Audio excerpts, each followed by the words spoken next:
안녕하세요. 제가 준비한 내용은 개인 재무관리 분야입니다. 요즘 베이비 부머의 퇴직이 본격화되면서 노인 문제에 대해 관심이 많아지고 있죠. 저도 퇴직을 앞두고 있어서 고민이 많습니다. 특히 노후의 자산은 어떻게 관리해야 하는지 배우지도 않았고 알려주는 이도 없어서 답답하더군요.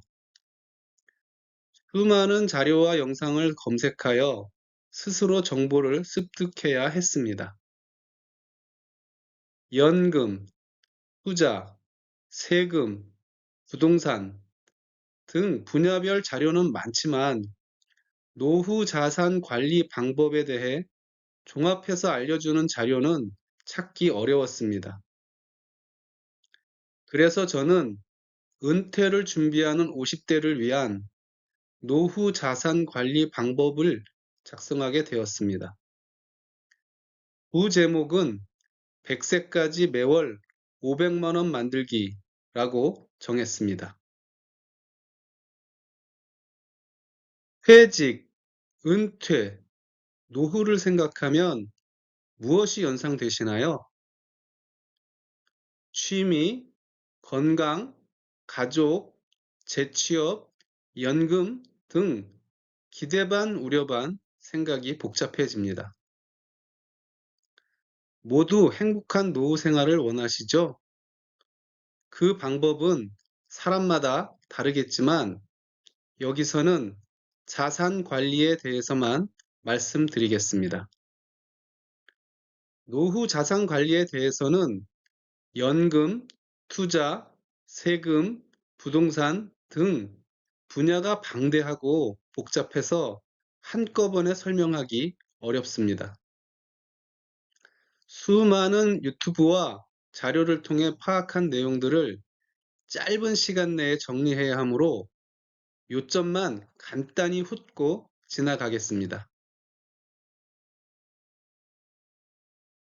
말씀드릴 순서는 노후자산 설계의 필요성과 중요한 기초상식을 설명드리고 노후자산의 종류 및 운용 방법을 정리한 후 연령별 노후자산 배분 전략을 제시하겠습니다.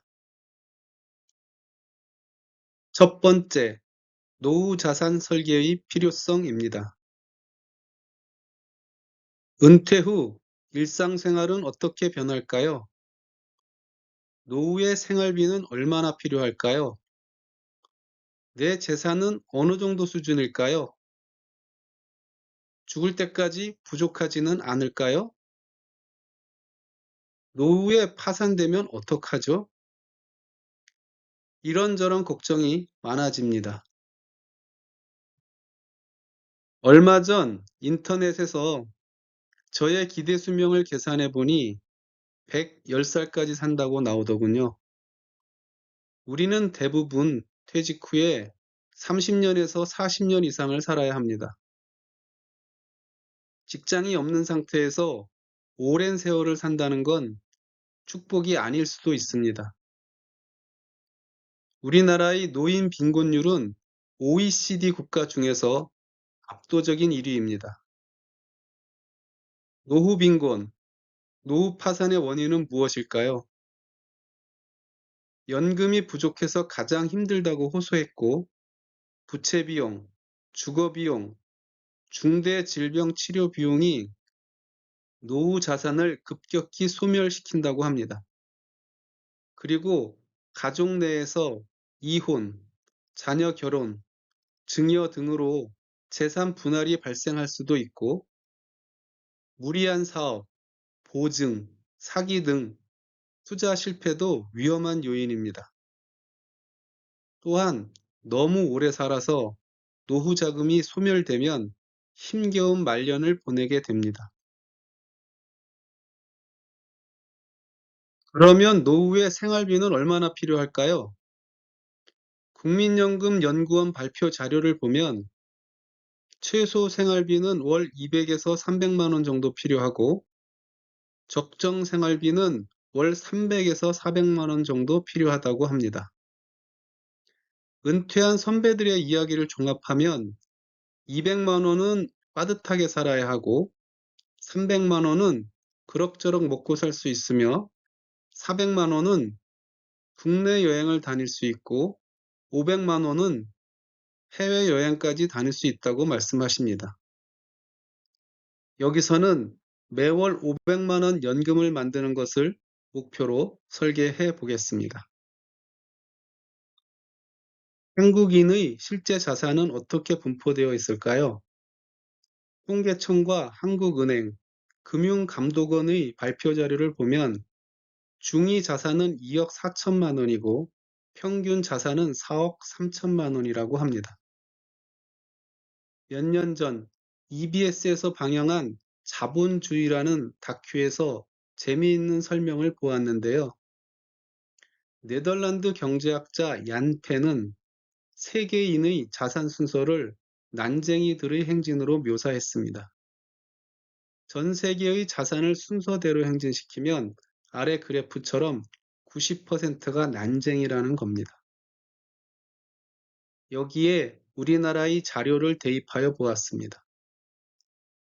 노후에 자산의 감소 없이 매월 수익금 500만 원을 만들려면 개략 15억 원 이상 필요합니다. 이는 수익률 6%로 가정할 때 주택을 5억 원으로 다운사이징하고 현금 10억 원 이상을 운용해야 가능합니다. 만약 연금을 부부 합계 250만 원 받으면 총 자산 10억 원 이상이어도 가능할 수 있습니다. 또한 공무원, 군인, 우체국, 사학연금과 국민연금의 부부 합산액이 500만 원 이상인 연금 부자들도 걱정이 없겠지요. 즉, 자산 상위 5%인 15억 원 이상이거나 자산 순위 10%인 10억 원 이상과 연금 250만 원을 추가로 확보하면 가능합니다. 그리고 공적연금과 개인연금으로 500만 원 이상을 만들 수 있으면 자산을 보존하면서 영원히 생활비를 인출할 수 있습니다. 나머지 90%에 해당하는 대부분의 한국인들은 노후에 자산을 빼내 먹거나 다른 소득을 만들어야 합니다.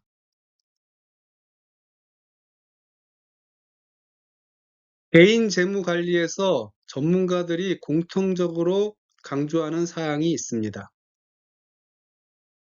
연령별로 집중해야 하는 자산 관리 분야가 있는데 30대에는 주택을 마련하고 40대에는 투자를 배우고 50대에는 연금을 모으고 60대부터는 세금을 줄이라는 겁니다.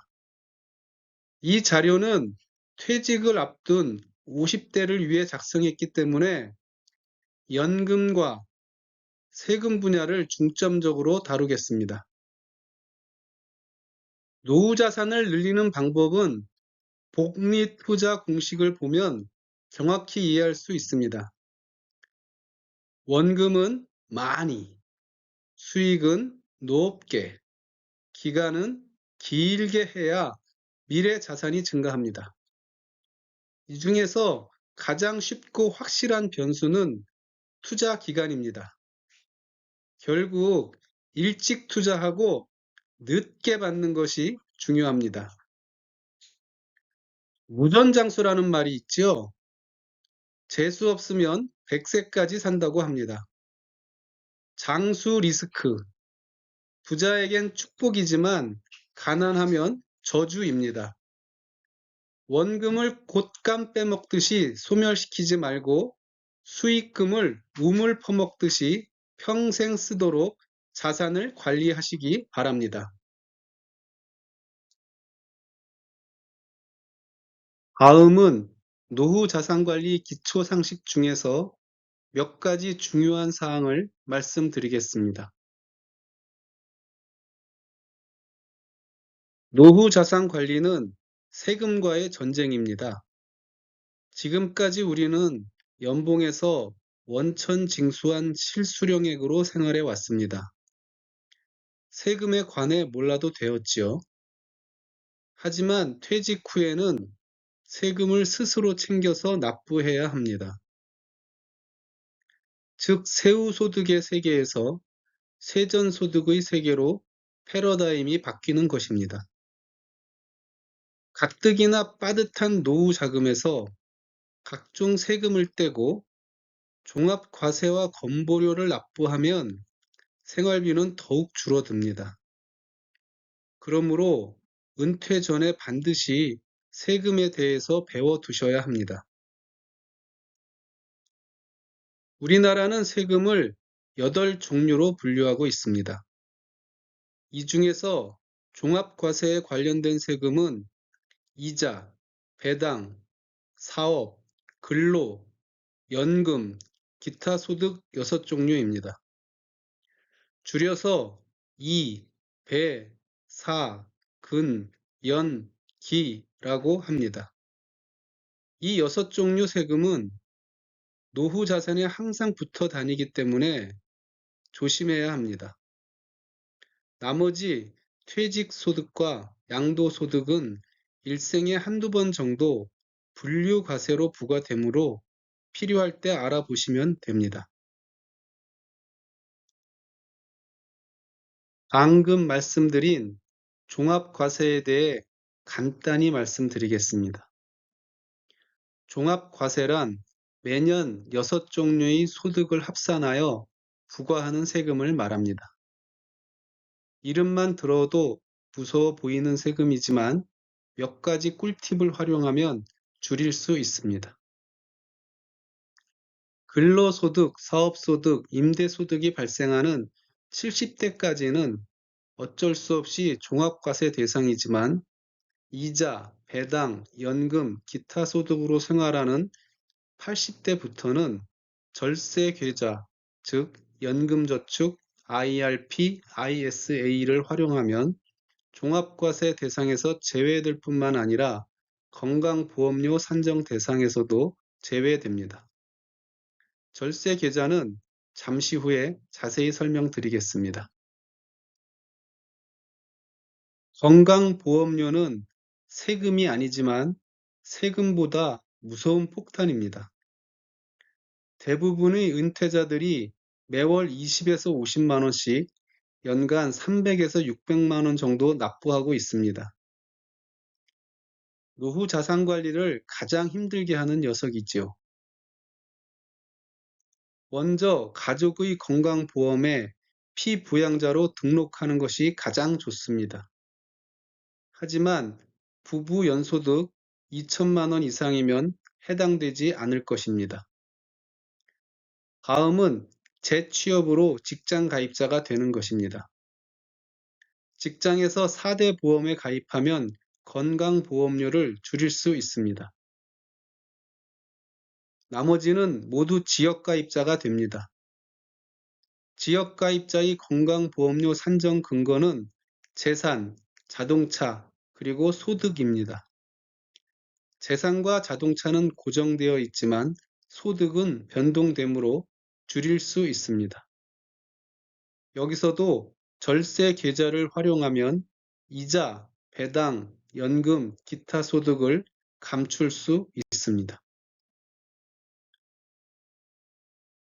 다시 설명하면 종합과세는 사회활동으로 근로, 사업, 임대소득이 발생하는 70대까지 주로 해당되며 이자, 배당, 연금, 기타 소득은 절세 계좌를 활용하면 종합과세 대상에서 제외가 가능합니다. 건강보험료는 평생 소득에 따라 매월 10에서 50만 원씩 납부해야 합니다. 매우 많은 지출이지요. 가장 좋은 방법은 자녀의 피부양자로 등록하는 것이지만 소득이 많으면 탈락하고 재취업 또는 창업할 경우 직장 가입자로 비교적 적은 건보료를 납부할 수 있습니다. 70대부터는 대부분 지역 가입자가 되고 월 20에서 30만 원 정도 평생 납부해야 합니다. 꿀팁을 알려드리면 퇴직 후 3년간은 임의 계속 가입을 활용할 수 있습니다. 퇴직 전 건보료와 퇴직 후 처음 받은 건보료 중에서 적은 금액을 선택하여 납부할 수 있습니다.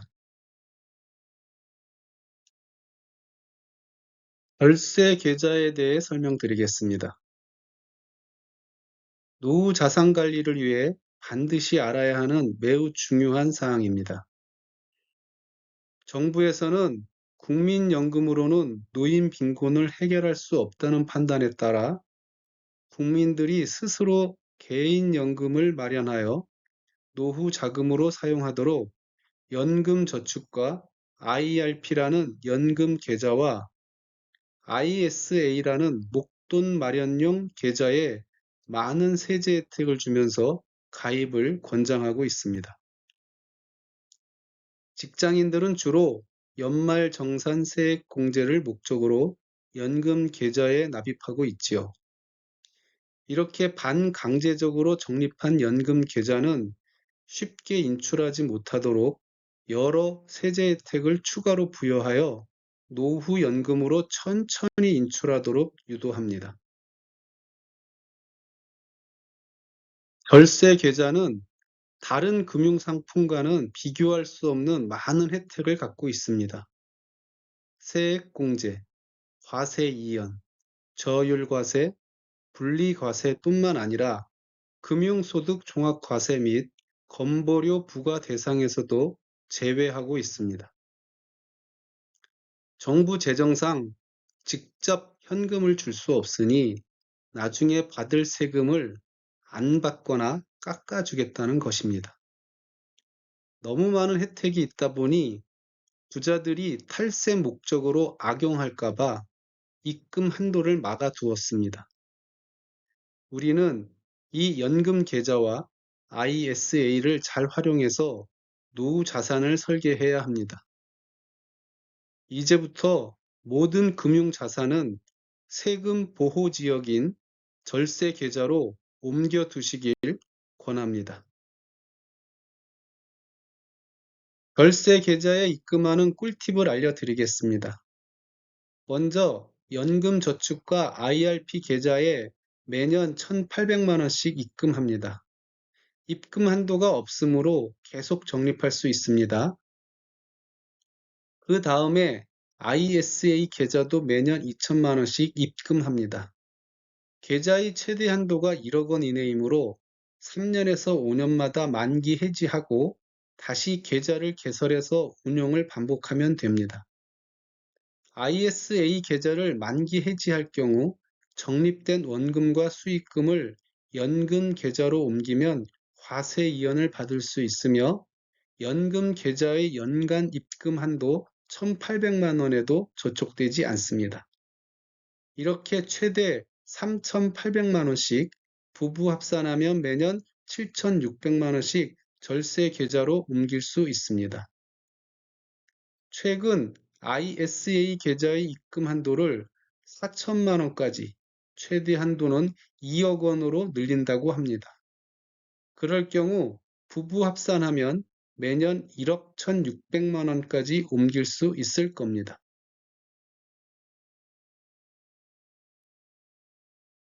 절세 계좌에 납입한 돈은 스스로 투자를 선택해야 하는데요.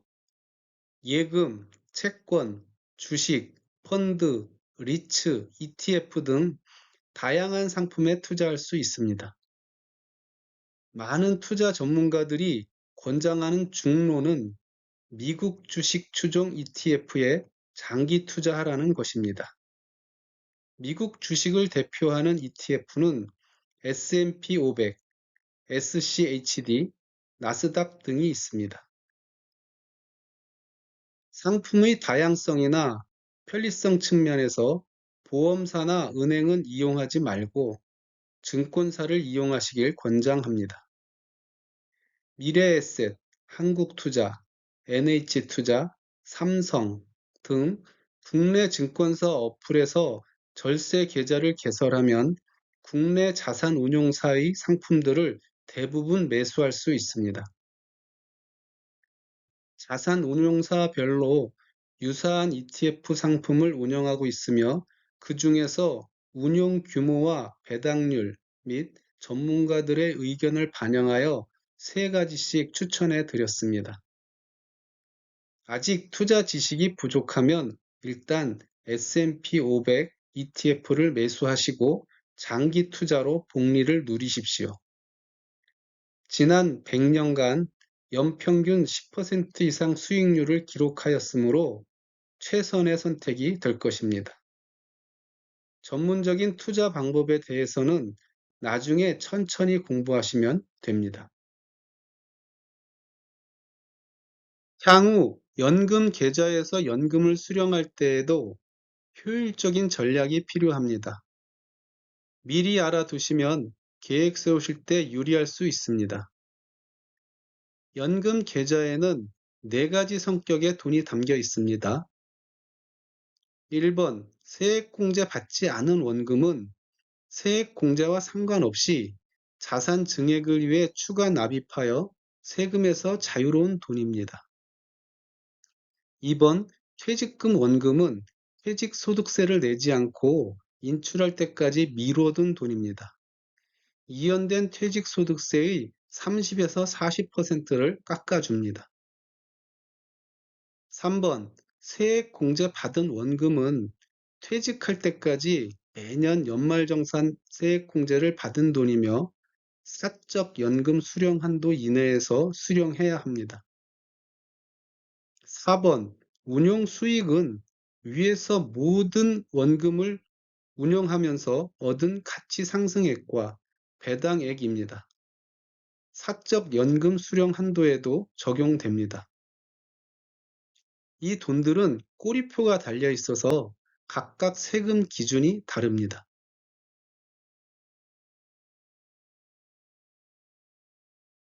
연금 계좌에 담긴 돈은 세금에서 자유로운 돈과 세금에서 자유롭지 못한 돈으로 구분됩니다. 세금에서 자유롭지 못한 돈을 세금에서 자유로운 돈으로 바꿔놓는 전략을 알려드리겠습니다. 인출 순서는 시간의 순서대로 설명드리겠습니다. 먼저 퇴직금을 수령할 때 퇴직금 전용 연금 계좌를 신규로 개설한 후 2번 퇴직금 원금을 수령합니다. 퇴직금은 퇴직금 수령 기준을 지켜야 하므로 다른 돈과 섞이지 않는 것이 좋습니다.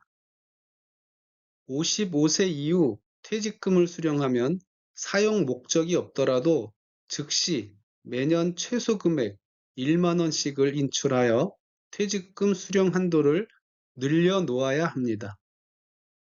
이렇게 10년이 지나면 전액 자유로운 인출이 가능해집니다. 연금 계좌를 인출하시기 전에 반드시 해야 할 일이 있습니다. 국세청 홈택스에서 직장 생활하는 동안 실제로 공제받은 금액을 증명하는 연금보험료 등 소득세액 공제 확인서를 발급받아서 지금까지 세액 공제를 받은 원금이 얼마인지를 확인합니다.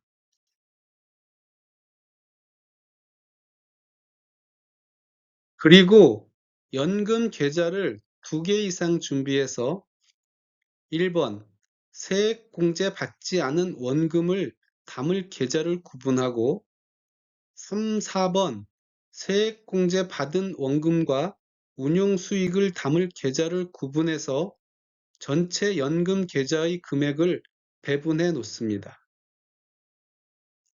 그런 다음에 증권사를 방문하여 연금 보험료 등 소득세액 공제 확인서를 제출하고 3, 4번 세액 공제 받은 원금과 운용 수익을 담은 계좌를 지정합니다. 그리고 이 계좌에서 즉시 사적 연금 수령 한도 매년 1,500만 원씩 인출합니다. 이 인출금은 생활비로 사용하거나 1번 세액공제 받지 않은 원금 계좌에 다시 납입하셔도 됩니다. 여기에 옮겨 놓으면 모두 자유로운 인출이 가능한 돈이 됩니다.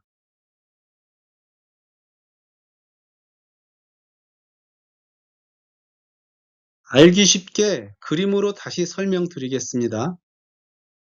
노후 자금을 연금 계좌 한 개에 모두 담아 놓으면 1번 세액공제 받지 않은 원금, 2번 퇴직금 원금, 3번 세액공제 받은 원금, 4번 운용수익 순서로 인출되므로 2번과 3, 4번 인출 기간에는 퇴직금 수령 한도 또는 사적 연금 수령 한도의 제한을 받아서 많이 인출할 수가 없습니다.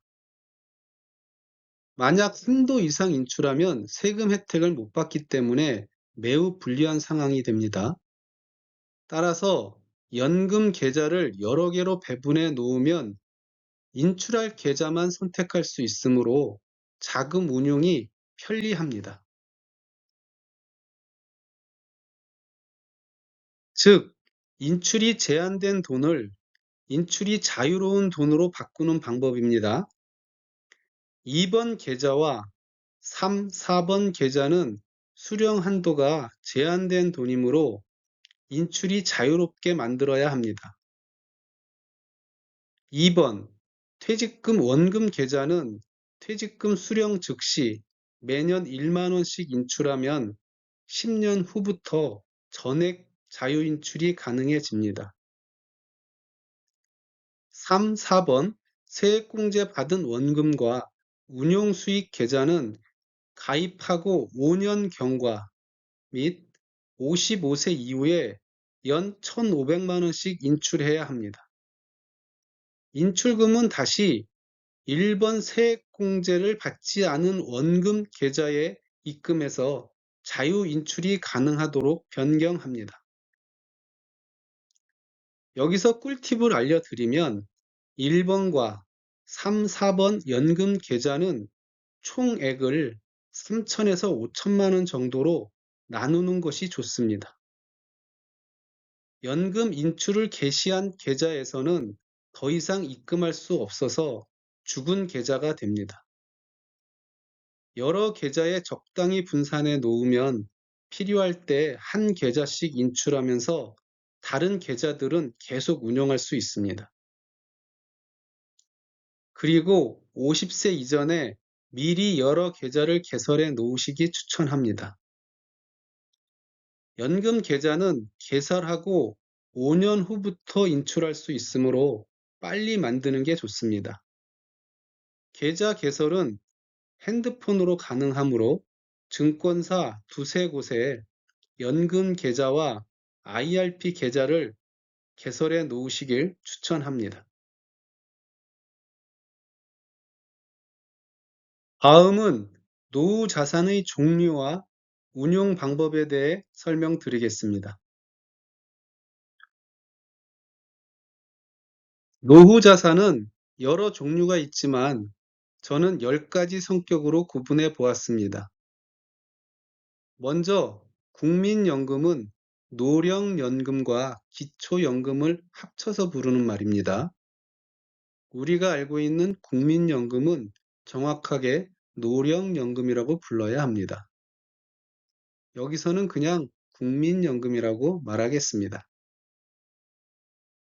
국민연금은 해약할 수 없기 때문에 절대 보장되는 노후 자산입니다. 60세부터 사망할 때까지 파산되어도 받을 수 있습니다. 30년 이상 가입하면 월 150에서 200만 원 정도 받을 수 있으며 60세부터 조기 수령하면 매년 6%씩 감액되고 70세까지 수령을 연기하면 매년 7.2%씩 증액됩니다. 또한 추후 납부와 임의 계속 가입, 연기연금을 통해 월 200에서 250만 원까지 증액할 수 있습니다. 최대한 증액해서 든든한 노후 자산을 만드시길 추천합니다. 기초연금은 65세 이상 모든 국민에게 지급되는 연금입니다. 월 수급액은 단독 33만 원, 부부 53만 원이 지급됩니다. 하지만 소득 수준이 상위 30%에 해당되거나 차량 4천만 원 이상 소유자, 재산과 소득을 환산한 부부 소득 인정액이 340만 원을 초과하면 수급 대상에서 제외됩니다. 그리고 국민연금 120만 원 이상 수령자는 50% 감액됩니다. 여기서도 국민연금 수급을 5년간 연기하면 유리한 이유가 있습니다. 국민연금 수령액이 없으면 기초연금 감액을 피할 수 있고 근로소득, 사업소득, 임대소득 합계가 204만 원이 넘으면 국민연금이 감액됩니다. 따라서 생활비를 벌어야 하는 70세까지는 국민연금과 기초연금이 감액되기 때문에 차라리 국민연금 수급을 미루고 수급액을 증액하는 방법이 유리하다고 판단됩니다. 퇴직연금은 인생의 마지막 목돈입니다. 잘 관리해서 노후에 유용한 연금으로 활용해야 합니다. 호봉 승진과 직급 승진, 임금 인상이 되는 직장의 근무자는 무조건 DB형으로 적립하는 것이 유리합니다. 근무 기간 25년 이상 적립하면 2억 원 이상 모을 수 있습니다. 이 경우 퇴직소득세는 550만 원 정도 산정됩니다. 퇴직금을 즉시 사용하지 않을 거면 연금저축이나 IRP 계좌로 수령하시고 매년 1만 원씩 인출하면 10년 후부터는 전액 자유인출이 가능합니다. 이러면 절세 혜택을 모두 누릴 수 있습니다. 뿐만 아니라 이렇게 연금 계좌에 입금된 자산은 연금 계좌 납입 한도에 영향이 없으며 금융소득 종합과세 및 건강보험료 부과 대상에서도 제외됩니다.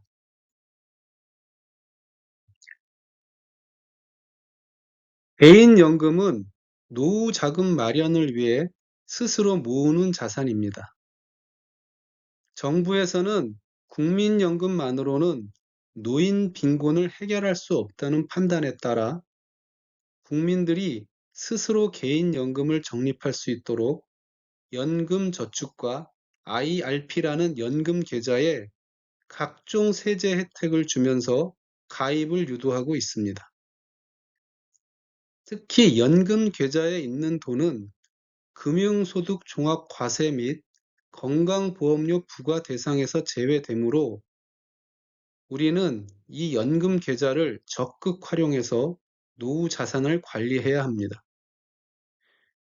연금저축과 IRP 계좌에는 연말정산 세액 공제 900만 원과 추가로 900만 원을 포함하면 최대 연 1,800만 원까지 납입할 수 있습니다. 이 연금 계좌에 납입한 돈은 스스로 투자를 선택해야 하는데요. 많은 전문가와 투자자들이 권장하는 중로는 미국 인덱스 ETF에 장기 투자하라는 것입니다.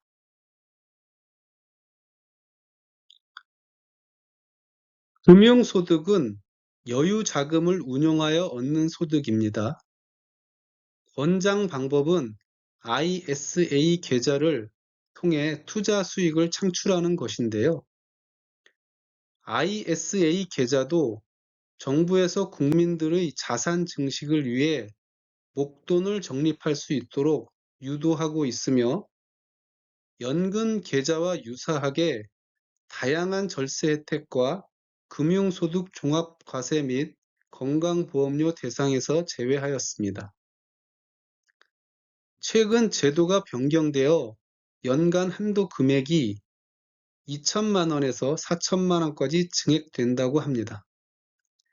앞으로는 여유가 있으면 연금 계좌에 1,800만 원과 ISA 계좌에 4천만 원까지 매년 총 5,800만 원씩 가능하고 부부가 각각 운용하면 1년에 1억 1,600만 원까지 절세 계좌에 모을 수 있습니다. 금융자산을 모두 절세 계좌 3총사에 옮겨두면 투자 수익과 절세 혜택을 모두 받을 수 있을 것입니다.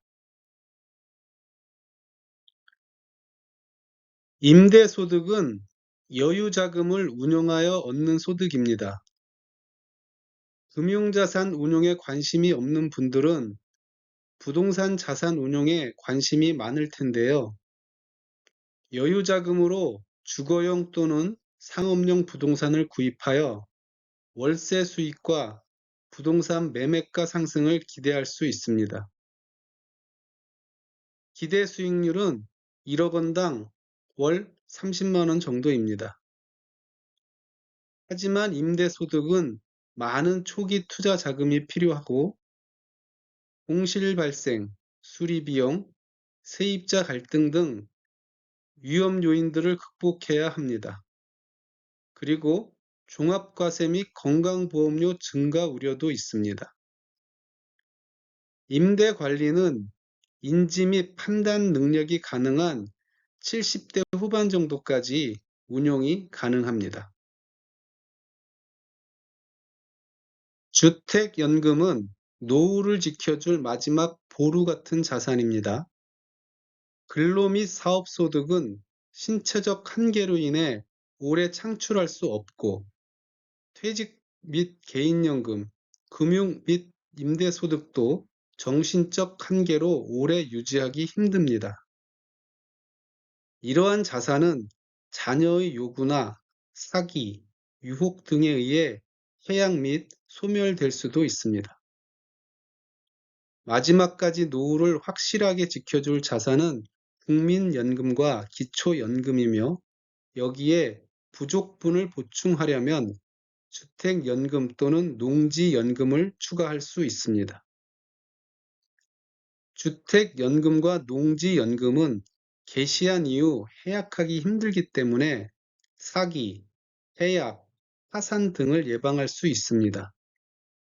공시지가 5억 원 주택을 70세부터 연금 개시할 경우 월 150만 원씩 수령할 수 있으므로 국민연금과 합산하면 요양기에 필요한 치료비와 생활비를 확보할 수 있을 것입니다.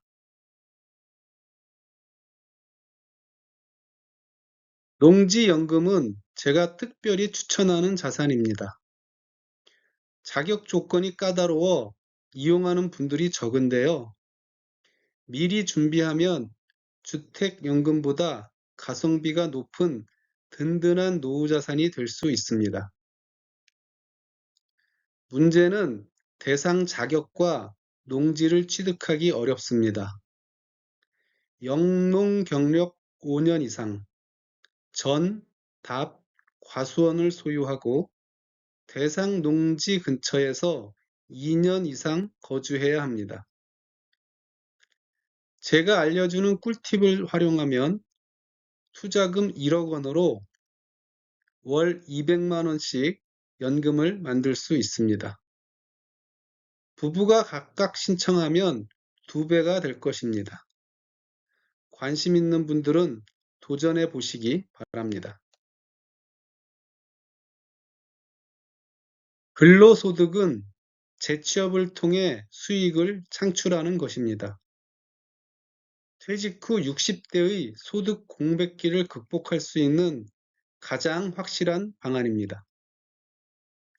이 기간에 소득이 없으면 노후 자산을 갉아먹게 되어 자칫하면 노후 빈곤에 빠지게 됩니다.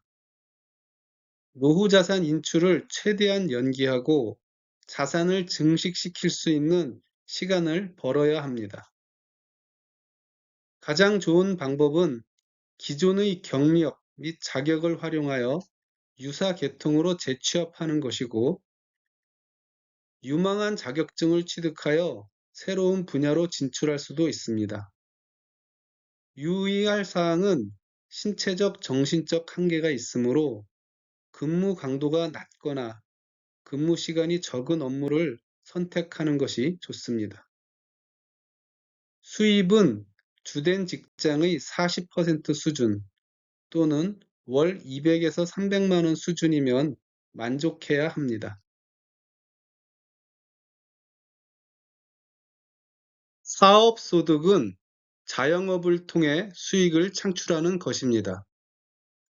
이 또한 소득 공백기를 극복할 수 있는 좋은 방안입니다. 가장 좋은 방법은 자신의 특기 및 취미를 활용하여 수익을 창출하는 것이고, 개인 택시 또는 가업 승계를 선택할 수도 있습니다. 이를 위해서는 퇴직 전부터 미리 준비를 하셔야 합니다. 특히 자영업은 부도 위험이 높으므로 리스크 관리를 철저히 하셔야 합니다. 경험이 적으면 성공하기 어렵고 투자금이 많으면 노후 파산될 우려가 큽니다. 꿀팁으로 취미, 특기, 경력 등을 활용하여 유튜브, 블로그, 강연, 컨설팅 등에 도전하시면 광고, 협찬, 강의료 등 수익 창출도 기대할 수 있습니다. 이런 일은 투자금이 적고 좋아하는 일을 하면서 삶의 만족도를 높이고 근로소득에 비해 자유로운 근무 여건을 누리며 70대까지도 소득을 창출할 수 있습니다.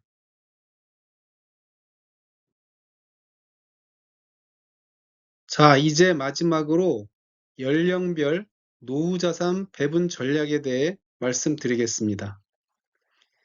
지금까지는 전문가들의 자료를 종합하여 정리한 내용이지만 여기부터는 제가 이해하고 연구한 내용입니다.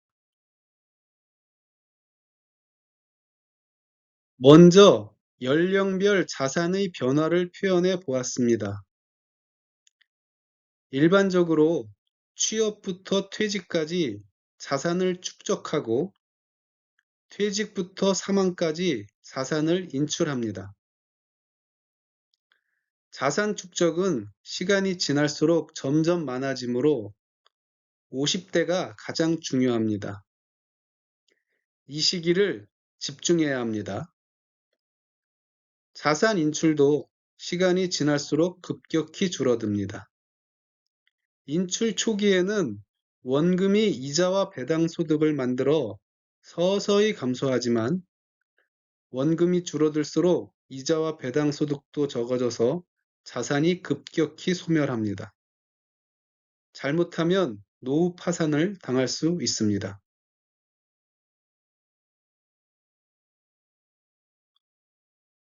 여기서 우리가 깨달아야 할 것은 퇴직 후 재취업 또는 창업을 통해 생활비를 조금씩 만들어서 노후 자산 인출 시기를 최대한 늦춰야 한다는 것입니다. 그러면 노후 자산은 복리의 마법이 작동하여 더 오랜 기간 동안 이자와 배당 소득을 만들어 주므로 노후 자산을 최대로 늘릴 수 있습니다. 이렇게 하면 풍요로운 노후 생활에 한 발 더 다가갈 수 있을 것입니다.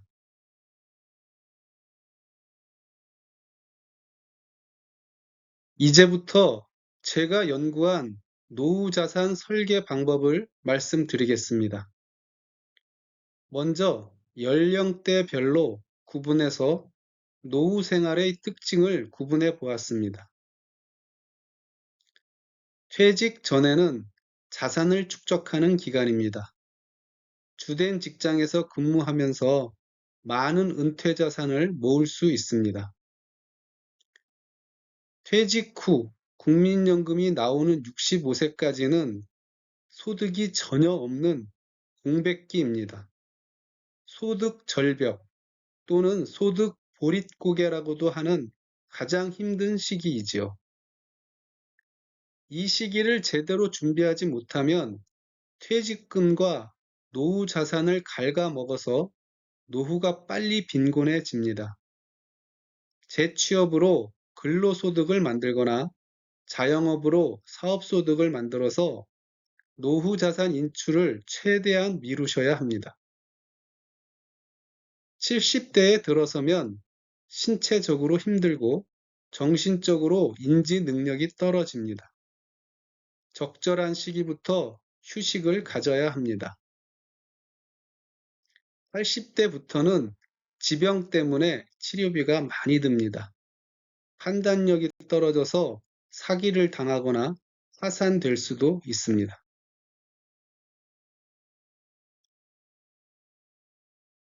앞에서 노후 자산을 성격별로 구분해 보았습니다.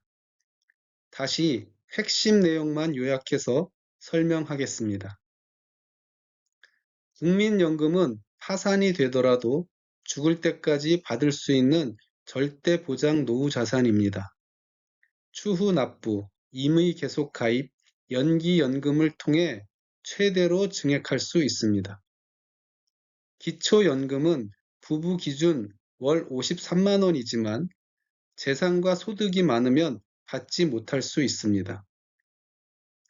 퇴직연금은 인생에서 가장 큰 목돈입니다. 최대한 인출을 늦춰서 노후 자산으로 활용하십시오.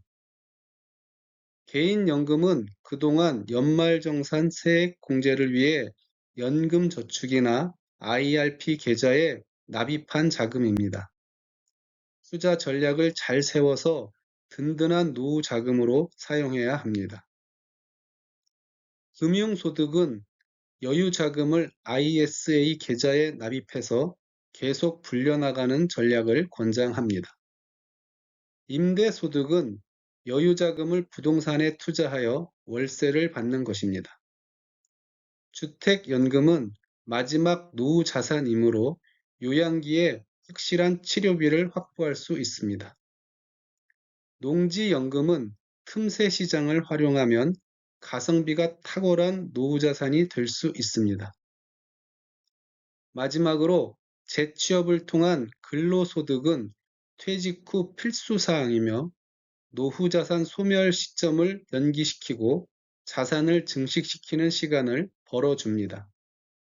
그리고 창업을 통한 사업소득도 노후 자산을 증식, 연장시키는 데 유리한 수단입니다. 이번에는 각 자산별 사용 연령을 분석해 보았습니다. 국민연금은 65세부터 수급이 가능하지만 70세까지 연기하여 최대로 증액하기를 권장합니다. 기초연금은 65세부터 지급되지만 대상 여부를 확인해야 합니다. 퇴직연금은 급히 사용할 목적이 없으면 수령받고 10년 후 인출하는 것이 유리합니다. 개인연금도 수령 한도 내에서 인출하고 노후를 위해 재납입하는 것을 권장합니다. 금융소득은 여유 자금이므로 절세 계좌로 불리다가 다른 자금으로 활용하는 것이 좋습니다. 임대소득도 여유 자산이므로 80세 정도까지 관리하다가 매각하여 다른 자산으로 변환해야 합니다. 주택연금은 해약하기 어려운 연금이므로 요양기에 치료비를 확보하는 수단입니다.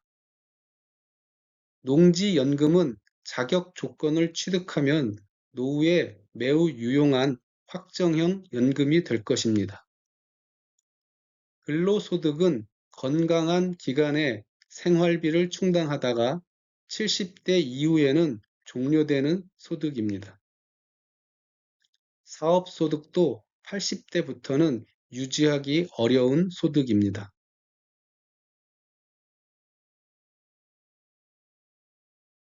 이러한 분석 결과를 종합하여 알기 쉽게 도식화해 보았습니다. 보시다시피 자산별 사용 가능 연령이 골고루 분포되어 있지 않습니다. 여기서 눈여겨볼 사항은 60대의 소득 공백기에는 근로소득 또는 사업소득을 통해 생활비를 충당하면서 다른 자산의 사용을 최대한 연기하는 것이 유리하다는 것을 이해할 수 있습니다.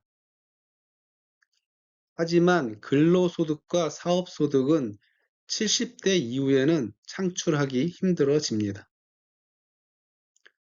또한 80세 이후에는 심신이 쇠락하여 자산을 지킬 힘과 판단력이 없습니다. 퇴직연금, 개인연금, 금융소득, 임대소득은 쉽게 해약하거나 사기를 당할 수 있어서 불안한 자산입니다. 주택연금과 농지연금으로 변환하여 확정형 연금으로 바꾸시는 것이 좋습니다. 즉, 확정 자산인 국민연금과 기초연금으로는 생활비와 치료비가 부족하기 때문에 주택연금과 농지연금을 추가 확보해서 사망할 때까지 파산이 되거나 치매가 오더라도 해약할 수 없는 확실한 노후 자산을 만드시기 바랍니다. 끝으로 지금까지 말씀드린 내용들을 반영하여 연령별 생활비를 얼마씩 만들 수 있는지 계산해 보겠습니다. 국민연금은 추후 납부, 임의 계속 가입, 연기연금을 통해 250만 원을 담았습니다.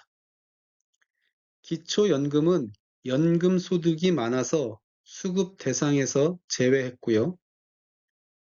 퇴직연금은 2억 원을 연금 계좌에서 운용하는 수익금으로 담았고 80세 이후에는 해약 위험 때문에 보장할 수 없어서 뺐습니다. 개인연금도 1억 원을 연금 계좌에서 운용하는 수익금으로 담았습니다. 금융소득도 1억 원을 ISA 계좌에서 운용하는 수익금으로 담았습니다. 임대소득은 2억 원을 투자하여 80세까지 관리하는 것으로 담았습니다. 주택연금과 농지연금은 각각 5억 원과 3억 원을 80세부터 개시하도록 설계했습니다. 근로소득과 사업소득은 월 200만 원씩 70세까지 만들도록 설계했습니다. 이 자료를 토대로 각자 준비 중인 자산들을 조정해서 필요한 생활비를 계산해 보세요. 60대에 부족한 소득을 어떻게 충당할 것인지, 80세 이후에 요양비는 어떻게 확보할 것인지 구체적으로 설계하시고 준비하시면 됩니다. 모두 100세까지 매월 500만 원을 만드시길 응원합니다.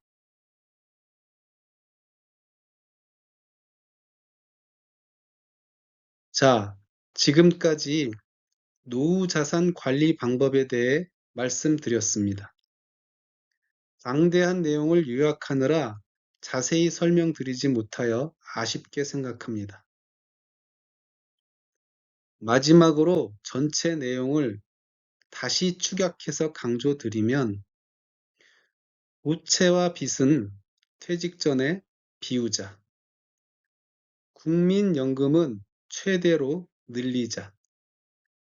개인연금은 절세 계좌로 모으자. 근로소득을 소득 공백기에 만들자. 주택연금은 요양비로 남기자. 앞 글자만 따서 비, 늘, 모, 만, 남. 꼭 기억하시기 바랍니다. 이 자료를 통해 노후 자산 관리 방법에 대한 개념이 정립되셨길 바랍니다. 이해가 어려우시면 처음부터 다시 보시고 그래도 안 되시면 2번, 3번 반복해서 보세요. 그리고 세부적으로 궁금한 사항은 유튜브에서 연금 전문가 투자 전문가, 세금 전문가, 부동산 전문가를 찾아서 보세요. 모두 풍요로운 노후 생활을 누리시길 기원합니다. 감사합니다.